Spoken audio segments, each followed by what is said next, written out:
Lagi-lagi, lini belakang kembali blunder. Timnas Indonesia dibantai Libya. Pertandingan Timnas Indonesia berakhir dengan skor 1-2 dari Libya pada babak pertama dalam laga uji coba di Mardan Sport Complex, Antalya, Turki pada Jumat 5 Januari 2024. Pada kesempatan ini, Libya memperoleh peluang pertama pada menit kedua melalui tendangan bebas. Ahmad Ekrawa yang menjadi eksekutor melepaskan tendangan keras yang mengarah ke sisi kanan gawang Timnas Indonesia. Hernando Ari tampil cukup apik dengan langsung menghalau laju bola yang datang. Timnas Indonesia berhasil unggul cepat ketika pertandingan baru berjalan 6 menit melalui gol yang dicetak oleh Yakob Sayuri.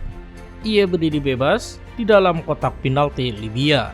Sebuah tendangan keras dilepaskan oleh pemain milik PSM Makassar itu. Bola melaju mulus masuk ke sisi kiri gawang Libya. Timnas Indonesia sementara unggul 1-0 atas Libya. Namun keunggulan Timnas Indonesia itu tidak berlangsung lama. Libya berhasil menyamakan kedudukan pada menit ke-9 melalui sepakan keras Osama Mukhtar Al-Sehri. Skor berubah menjadi 1-1. Malapetaka diperoleh Timnas Indonesia pada menit ke-19. Ya, lagi-lagi sebuah blunder dari lini belakang. Tepatnya, sebuah blunder yang dilakukan oleh Rizky Ridho. Pemain milik Persija Jakarta itu mencoba memberikan umpan ke belakang kepada kiper Hernando Ari. Tapi, laju bolanya terlalu lemah dan mampu direbut langsung oleh Ahmad Ekrawa. Tanpa kesulitan, pemain bernomor punggung 9 itu mengirimkan bola masuk ke gawang Timnas Indonesia. Libya akhirnya memimpin 2-1 atas Timnas Indonesia. Tendangan keras Ahmad Ekrawa pada menit ke-30 masih melambung tipis di atas gawang Hernando Ari. Tak ada gol lagi yang tercipta. Skor 2-1 untuk Libya menutup babak pertama. Timnas Indonesia 1-2. Yang menggolkan adalah Yakob Sayuri pada menit ke-6. Sedangkan Libya, Osama Mukhtar Al-Sehri pada menit ke-9 dan Ahmad Ekrawa pada menit ke-20.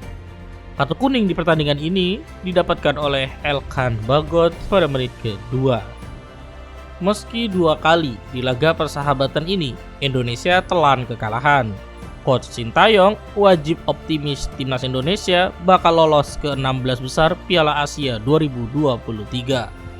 Pengamat sepak bola Roni Panggeman menanggapi optimisme pelatih Timnas Indonesia, Sintayong, yang yakin tim besutannya bisa lolos babak 16 besar Piala Asia 2023. Menurut Ropan, sapaan karib Roni Panggeman, optimisme tersebut merupakan hal yang wajib ada.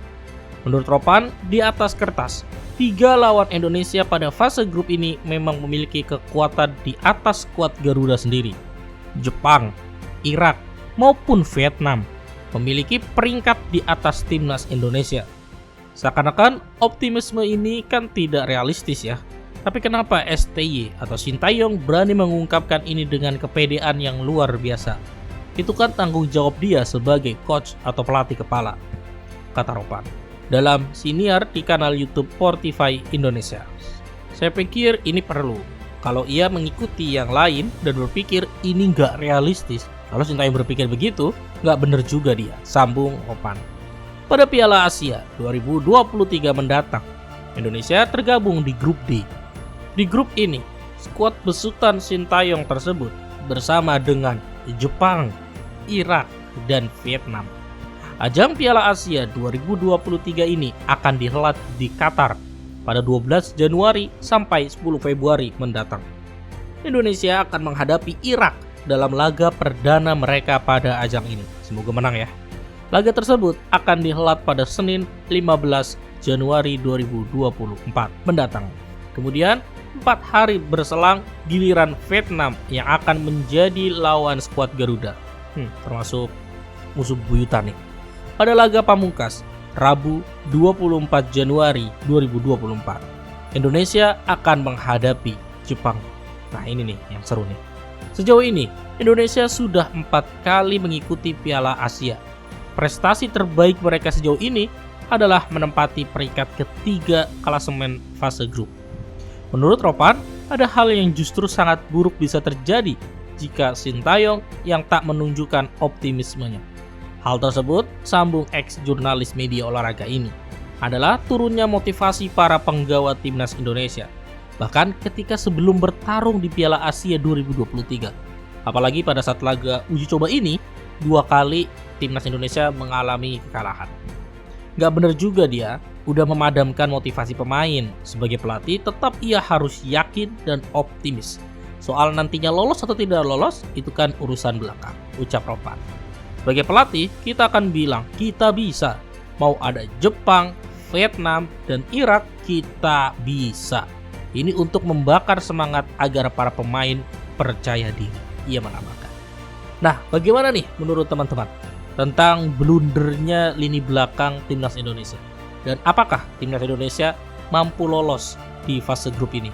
Atau paling tidak melewati prestasi terbaik mereka sejauh inilah, yaitu menempati peringkat ketiga klasemen fase grup. Nah, coba berikan analisa kalian, berikan pendapat kalian di kolom komentar. Mari kita berdiskusi secara sehat bersama-sama. Terima kasih sudah menonton. Sampai jumpa di video update selanjutnya. Jangan lupa bantu klik tombol like terlebih dahulu dan share video ini sebanyak-banyaknya. Sampai jumpa. Bye-bye.